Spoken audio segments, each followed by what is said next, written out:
Hello and welcome to the Lucid Air. I believe this is the Grand Touring version, and well, you know, I'm on vacation in Vancouver, Canada, and yet here we are bringing you more content. So this is going to be a pretty quick review. It's being filmed on iPhone, but I just want to take you through a quick look at the Lucid Air.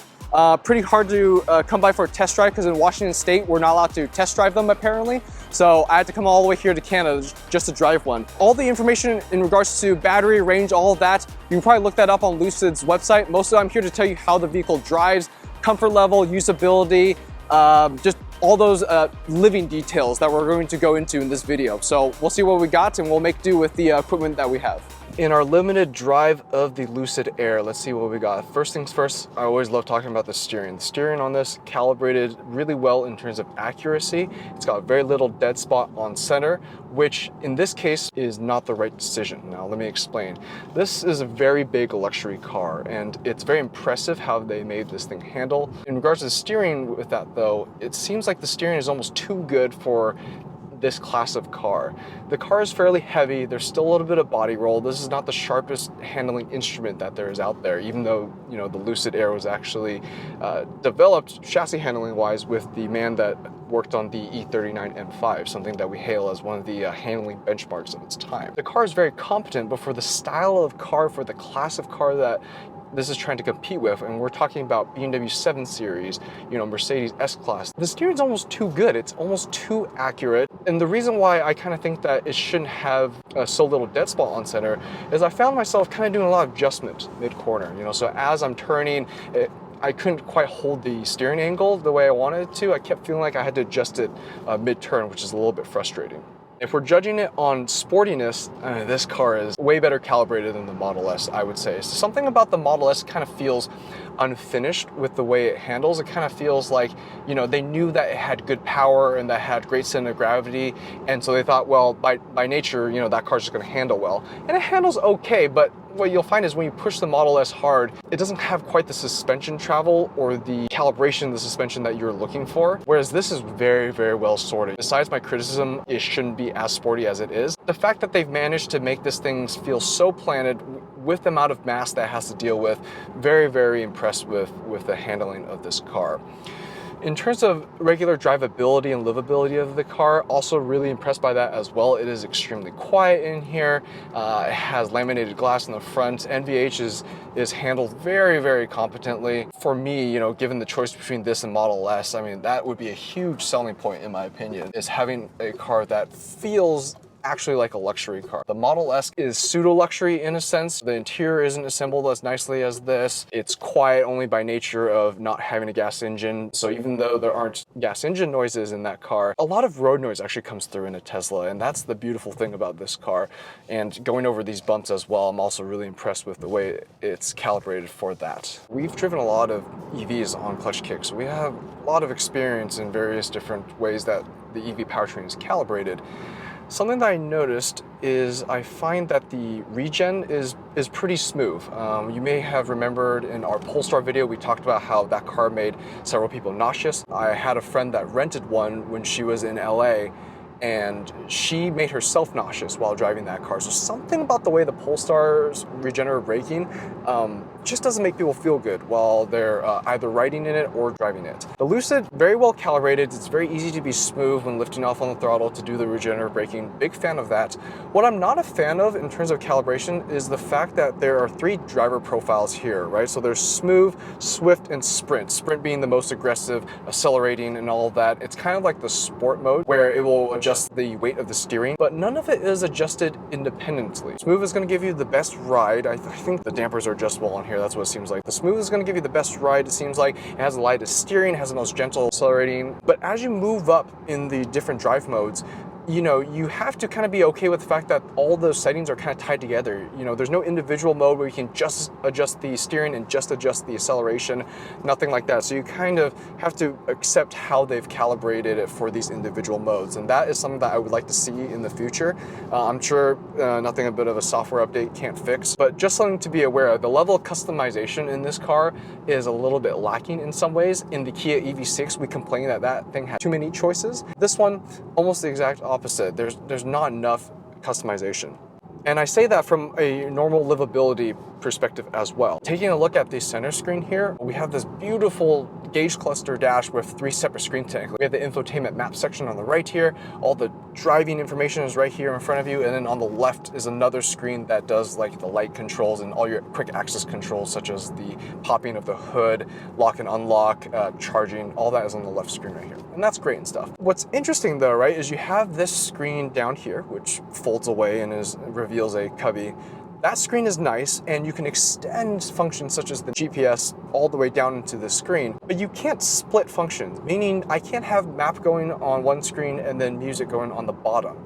You can only extend a single app, and that just feels kind of like a waste of space. Not the end of the world necessarily, and also more importantly, things that can be fixed with software, but it's just a bummer that there were just a bunch of little oversights in the interior in terms of usability. Overall though, I find that the interior is very easy to use. All the functions that you would need on a day-to-day basis are pretty easy to use. I like that there are technically physical HVAC controls that you can touch and interact with, and you don't have to rely on a touchscreen. Obviously the touchscreens can give you a lot more functionality, and if you want to adjust in finer setting, you're going to have to dig into the touchscreen there.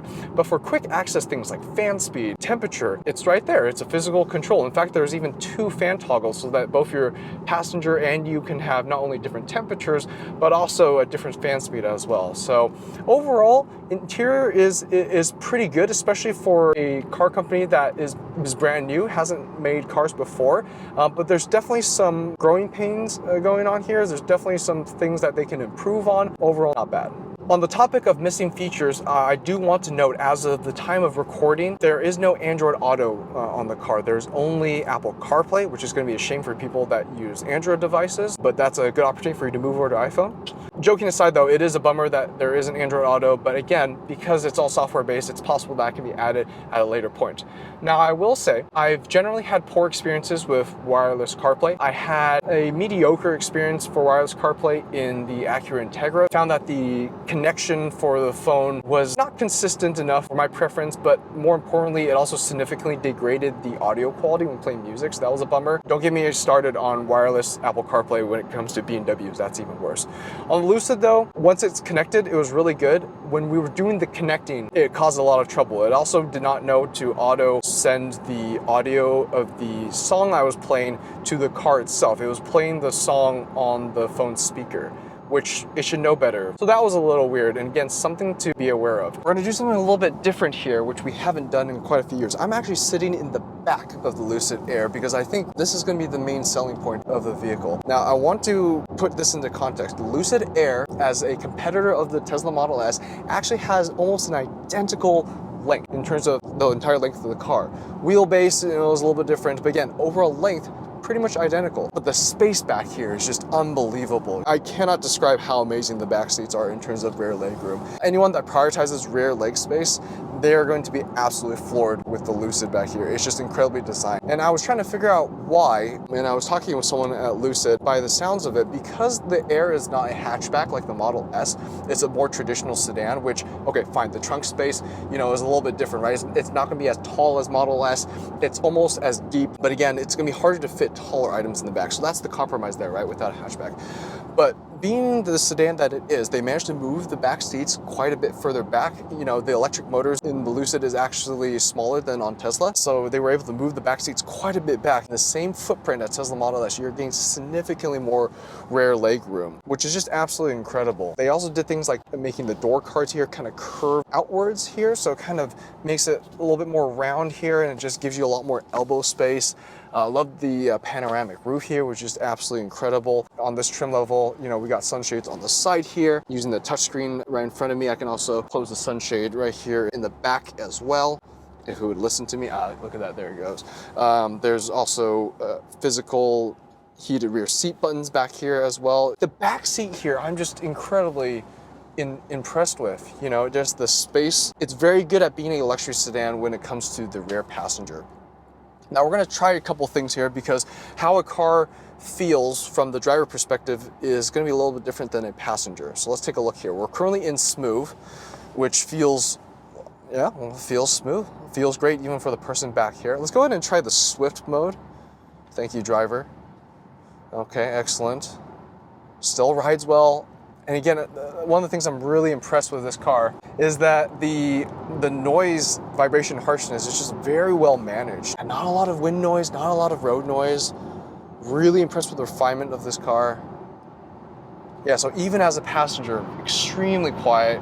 We're just being whisked away here. It's got a certain waftability to the feel of it, but the acceleration of the car is also savage enough to kind of really satisfy your sportiness craving as well. I'm extremely impressed. You know, there are some quirks about the car. We talked about how the software kind of feels like it's missing some features. In terms of the philosophy of the car, I'm really impressed with what Lucid has done. They've really maximized the potential of an electric drivetrain, so, you know, giving you maximum space inside. They really designed the car around the fact that you don't have an internal combustion engine. So let's build this to be the most efficient packaging that you can possibly have.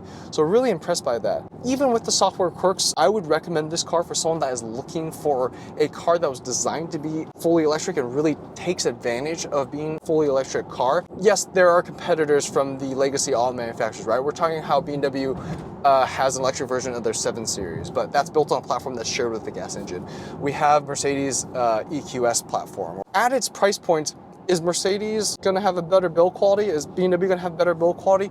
Sure, but I feel like those cars just don't really take advantage of the fact that it is an electric platform and really utilizing the various different packaging advantages that gives you.